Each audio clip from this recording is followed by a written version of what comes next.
Go ahead and get started.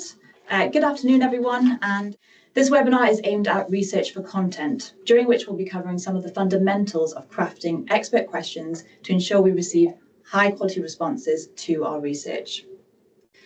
Today's session is just 25 minutes long, and it is a condensed version of our full-length questionnaire design lunch and learn.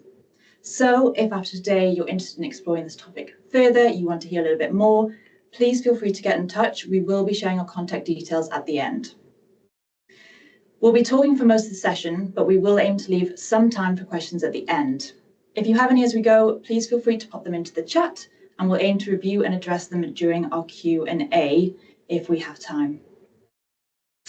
Finally, if you or any of your colleagues weren't able to join us today, or you need to drop off early, don't worry, we will be recording the session, and we'll share a copy of that with you via email shortly after.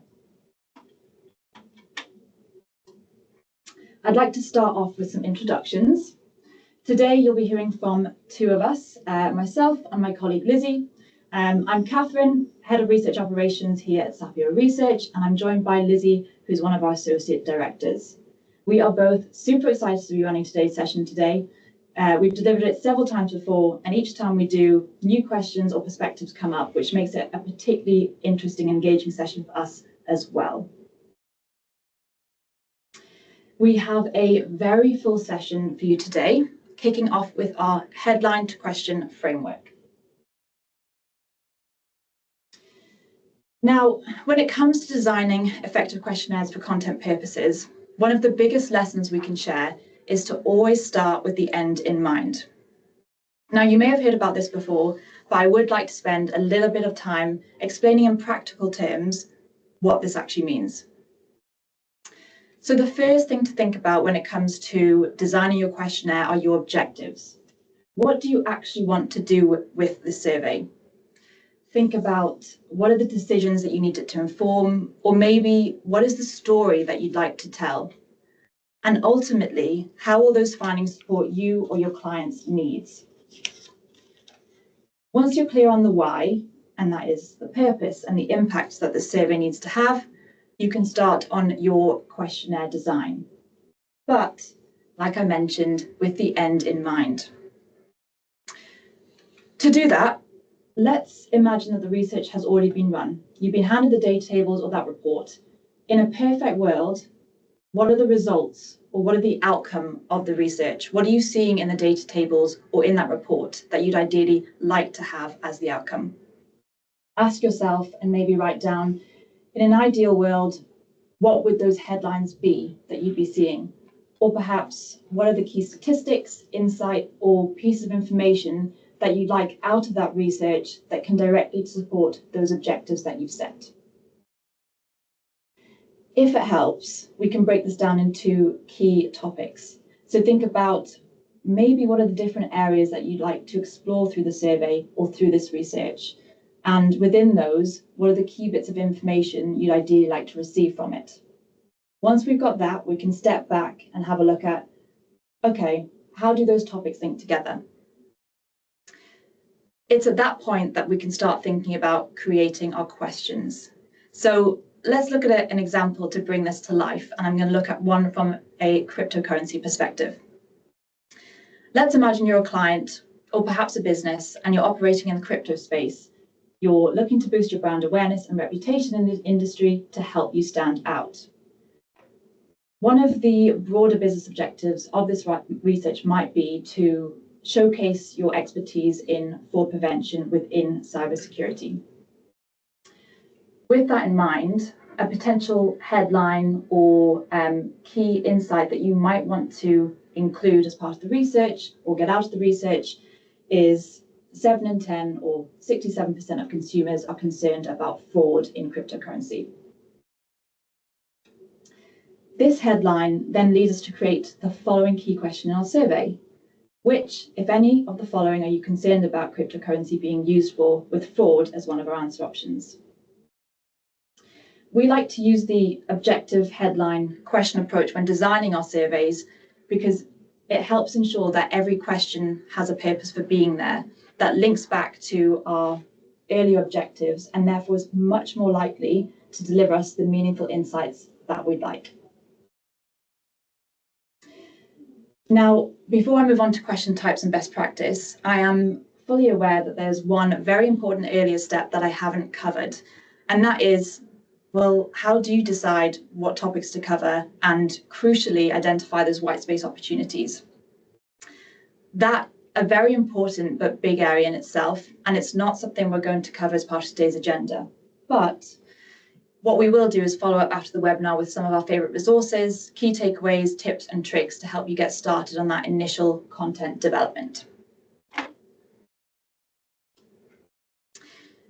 Once you've established the list of questions you'd like to ask, at that point we can start to think about, well, what is the best way to ask those questions?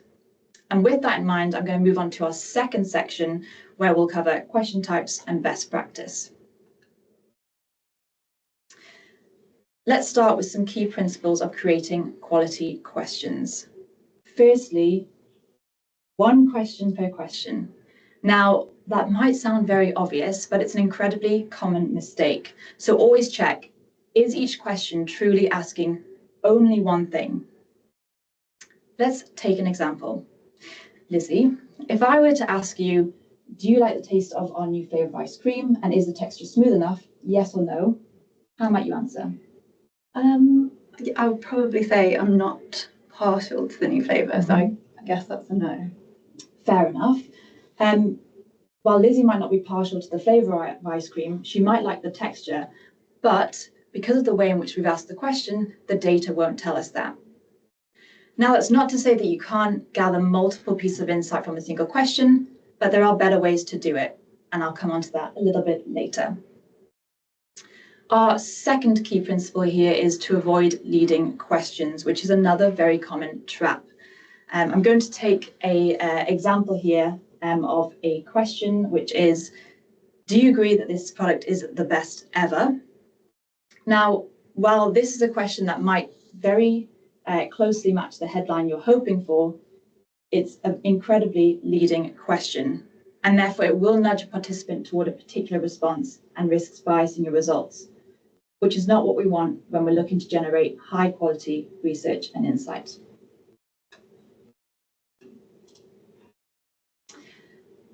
Well, and I have done a bit of a count here, there are over 25 different question types that you could use for your market research survey. Today, we're going to focus on just 3. The 2 most common question types that you like to use as part of your questionnaire and survey are the single choice and multi-choice questions. Let's start with the single choice questions. So as the name suggests, these are questions where respondents only get to select one answer from a predefined list of options. So when is best to use a single code question? Firstly, you want to use a single code question when the answers are exclusive. Let's take a look at the example on the top left-hand side of the screen. When was the last time you ate ice cream?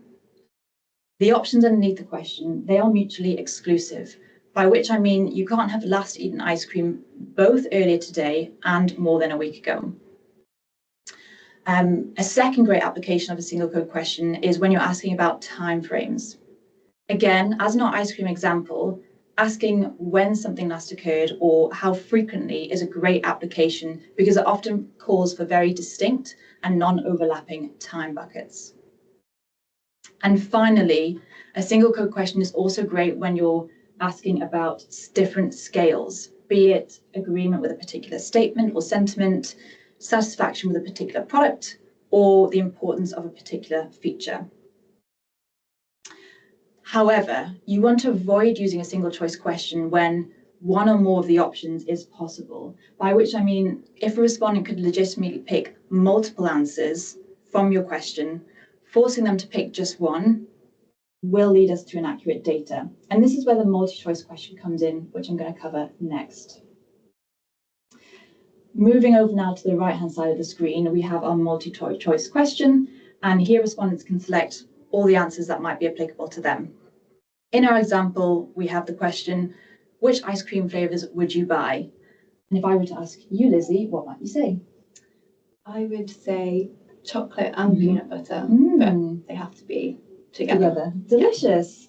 Yeah. Well, Lizzie, as is probably the case with many people, enjoys more than one flavour of ice cream, which is why here in this example, the multi-choice works perfectly. multi-choice questions is when you're asking those why questions.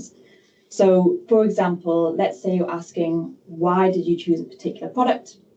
This is a great application of a multi-choice because there are often several contributing factors, be it price, quality, features, or recommendations that people want to select as part of this question. And allowing multiple selections will capture the complexities of some of these decisions. Secondly, you might want to consider using a multi-code question when you've got a particularly long and extensive list of answer options, because the longer the list, the higher the likelihood that you'll have individuals that relate to maybe more than one option, in which case a multi-choice may be more appropriate. Finally, one tip I'd like to leave you with when it comes to the multi-choice question is if you're looking for differentiation between options. So let's say, for instance, you have a long list of product features and you want to know, well, which of these are the most important. Asking respondents to select their top 2, 3, or 5 is going to provide you with much more insight in that instance than just a select all apply, which can run the risk of an individual selecting all of them and stating, well, actually, these are all important to me. One very common type of single choice question that we come across perhaps too often in our surveys is the use of the single choice with a binary yes or no option. The example here is, do you like ice cream? Yes or no. And as you can see from the example, very quickly we can generate a really great stat like 92% of people like ice cream. But I would like to issue a word of caution when using a single choice with a binary yes or no answer for a couple of reasons. Firstly, limited data. Questions with inherently more options or expanded yes or no brackets inherently will collect more granular detail. With a yes/no question, it provides you with a very high level answer, which may mean that you need to follow up to understand either the what, the when, or the why behind your yes/no question. For example, in the example we have on our screens, knowing that 92% like ice cream is great, but it doesn't tell us what kind of ice cream they like, how often they eat it, or why they like it. And secondly, as Lizzie will come on to later, we have to bear in mind that people are inclined to say yes to these types of questions, making them inadvertently leading in nature. So to conclude, a yes/no question is absolutely a tool that can be used to generate an impactful headline statistic. We just need to be mindful of its limitations and use it sparingly. Based on that advice, however, I would like to offer an alternative approach on the right-hand side using what we'll call a multi-code regrouping approach. Here we see a multi-code question: which flavors of ice cream, if any, do you like? And below it, you have a bar chart representing the results. From this question and from the chart below, you can see that at 76%, vanilla is clearly the most popular flavor, followed by chocolate and strawberry. At this question, we also gain insight into those that don't like ice cream, which is 8%, which, if we exclude it from the number of people that asked that question, so 100 minus 8, leads us to conclude that 92% therefore like ice cream. So using both approaches, we've only used a single question to gain a headline hitting stat, but with the second approach, we also get a richer, more detailed picture into the popularity of ice cream and the different flavors people enjoy. The final question we're going to look at today are grid questions, which are incredibly useful for efficiently gathering data on multiple related items and squeezing more information out of a single question. So in the center of your screen, you have an example of what a grid question might look like. And some of the best applications of grid questions are, for example, determining sentiment on specific statements. That's probably their primary strength. When you want to gauge agreement, satisfaction, or importance on several but related points, grid questions are a great way to keep your survey concise and easy for respondents to navigate. So those are just 3 question types out of many, which, as I mentioned, there's over 25. And if you're curious about some of the others, feel free to pop questions in the chat and we'll do our best to cover them if we have time at the end, or we'll follow up with you after this webinar. There are 2 quick things I want to leave you with before I hand over to Lizzie. Firstly, please don't forget to make use of the wide range of question types out there. have a play, experiment, mix it up. And if you want a second opinion or a bit of advice, you're very welcome to come speak to us. And secondly, this variety is really important for keeping respondents engaged, which is exactly what Liz is going to come on to now. So over to you. Thank you. So thanks, Catherine. So as Catherine mentioned, the second half of this webinar will focus on maximising engagement. So what we're going to be doing is putting ourselves into the shoes of the respondent. Often what we find is that when designing surveys, there is a tendency to be very focused on what the survey needs to do and the specific questions that we want to ask. But sometimes it means that we can forget how the experience might actually be for the person taking part in the survey. It's really important that the respondent finds the survey as straightforward as possible to answer in a sensible amount of time, as the more a respondent enjoys taking the survey, the better quality data we are likely to get. So to help with this, we have various tips and tricks for making surveys more enjoyable and therefore more engaging for respondents. And we're going to touch on a few of those in this section of the webinar. So I'm going to run through just 3 of those top tips today, but before I do that, I just want to touch briefly on a quick and easy win when it comes to questionnaire design and maximising that engagement. So ideally, you do want to keep the survey as short as possible and think about the flow of your questions. So generally, it's found that the longer the survey is, the more fatigued a respondent becomes. So our general recommendation for an optimal survey length is around that 25 question mark, and that's excluding any screening questions or demographic questions that might come towards the end. In terms of survey flow, it's important to note that engagement actually peaks quite early on in the survey. So our recommendation again is generally to ensure that questions that are central to your research are included kind of earlier on in the survey. So probably just after where the screening questions happen. And we recommend having those easier to answer questions being placed later on. So particularly those sort of top of mind demographic questions that aren't going to be used for screening purposes. Aside from survey length and flow, we have other tips and tricks for maximising respondent engagement. And I'll run through 3 of those quickly now. So the first tip to bear in mind is that when crafting the questions, it's important to try and minimise the number of answer options that each question has. So, Catherine, if for this section, I imagine that you're a respondent taking part in the survey, what might you do if you're shown a question which includes a really long list of, like, let's say 20 answer options? I'm not going to lie to you, Lizzie. I might skim through some of those answers to see which of the ones that most relate to me. I also take part a lot on my mobile, so that might cause me some issues when I'm scrolling. Yeah, okay. So we definitely want to avoid this happening. Otherwise, we're probably going to end up with inaccurate data. And I think particularly, as Catherine mentioned, we do actually find a large proportion of our respondents participate on their mobile. So a quick way to get around this, and our general sort of rule of thumb, is to limit answer options to around 8 to 10 answer options for that single or multi-choice question. We do want to make sure that the list is concise, whilst also sufficiently covering most of the potential answer options that might be given. And you'll probably have noticed, if you have worked with us before, that we always recommend having that kind of option at the end, which is an other please specify option. And it just ensures that kind of anything else can be captured within that question. So the second of the top 3 tips that I'm going to run through is a quick check that you can actually do by asking yourself whether the question you've written can actually be answered by all respondents. But essentially, is the question even relevant to them? So as another example, Catherine, if I were to ask you the question, how does the cybersecurity team at your organisation track KPIs? What would you say? I'd find this really difficult to answer. Firstly, because we don't have a cybersecurity team, and I have to say it's not really my area of expertise. Yeah, okay. So asking this question definitely doesn't seem appropriate in this case.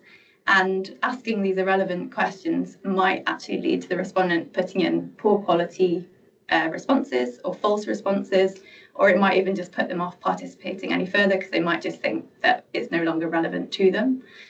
So in this case, we would need to think about routing the question off a previous question.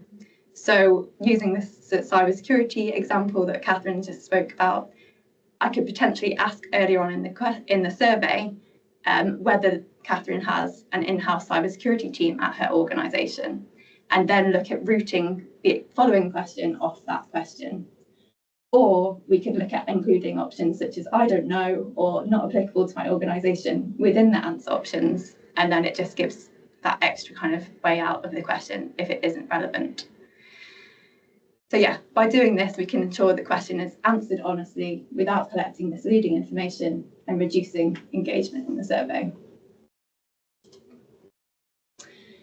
So finally, on the top tips, from a wording perspective, it's super important to avoid complex language throughout the survey. So Catherine, I'm afraid I've got another question for you, but I think it's the last one. This time it is, how effectively has your operations team integrated ERP, MES, and advanced analytics platforms to enable real-time KPI tracking? Sorry, Lizzie, I've no idea what you've just asked me. To be honest, I don't really know what I meant either. But I think what it really shows is that even when speaking to senior decision makers, such as Catherine, technical jargon can still be confusing, and there might be inconsistencies in understanding between different respondents. So let's say if they've got a slightly different role or a different company size, that can still have an impact on understanding. So yeah, to ensure all respondents are on a level playing field when answering the survey, it's always worth keeping that terminology simple. And the best way to kind of get around this is by asking yourself, how would you ask it to a friend, and then see if it makes sense.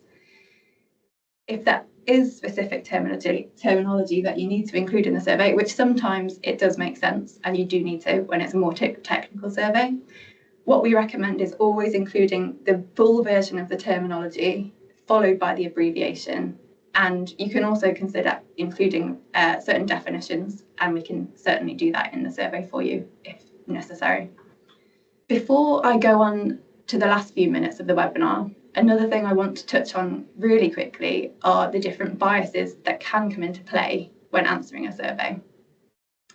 So here I've included 4 of the main biases that we encounter, and I will introduce a couple now, but I'm more than happy for people to follow on with questions on any of the others once we finish the webinar, if it's of interest.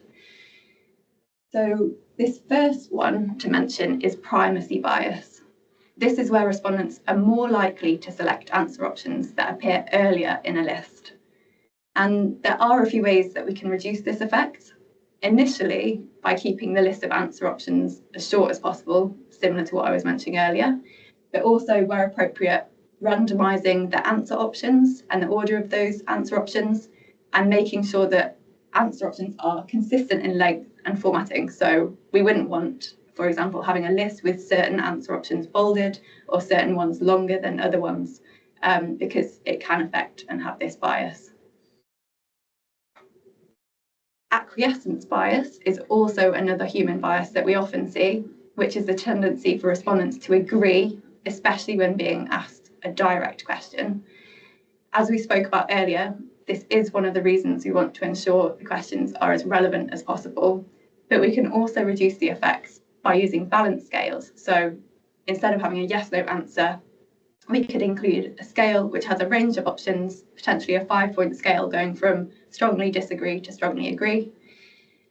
But also you want to avoid leading questions. So for example, rather than saying, do you agree that, ... we can say, to what extent do you agree or disagree that, ... And that can help to reduce the impact of this bias. If you are interested in learning more about the different biases and our recommendations about how to minimise their impact, then feel free, like I said, to follow up with me and Catherine after the webinar's finished, and we can send over some more information. So now that we are coming to the end of the webinar, I would like you to imagine that you've finished creating your survey and you're now doing that final sort of review. And it's worth considering these 3 overarching questions to ensure that you're maximising the engagement from your respondent. So firstly, the first question is, can your respondent understand what is being asked of them? Is the question title clear? And are the answer options clear? Is there any unnecessary jargon? Are the timeframes of reference precise enough? So, for example, if I was to ask you, are you planning on buying an electric vehicle in the near future? Do the respondents actually know what we mean by near future, or is everyone going to perceive that slightly differently? Instead, what we could do is quantify it with a time frame such as, are you planning on buying an electric vehicle in the next year? And it makes it a lot more comparable and easy to answer. The second overarching question to think about is, will the respondent actually be able to answer the question? Is it relevant to them? And does the question title match the answer options? So, for example, you don't want to ask someone, how satisfied are you in your role, and only give them sort of like a yes or no binary answer, because they just don't match, the answer options just don't match the question, essentially.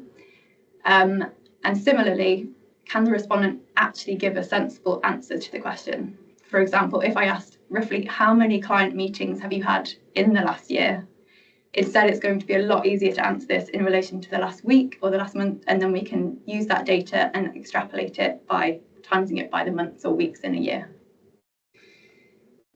And finally, will the respondent be willing to answer the question? Again, is the question leading?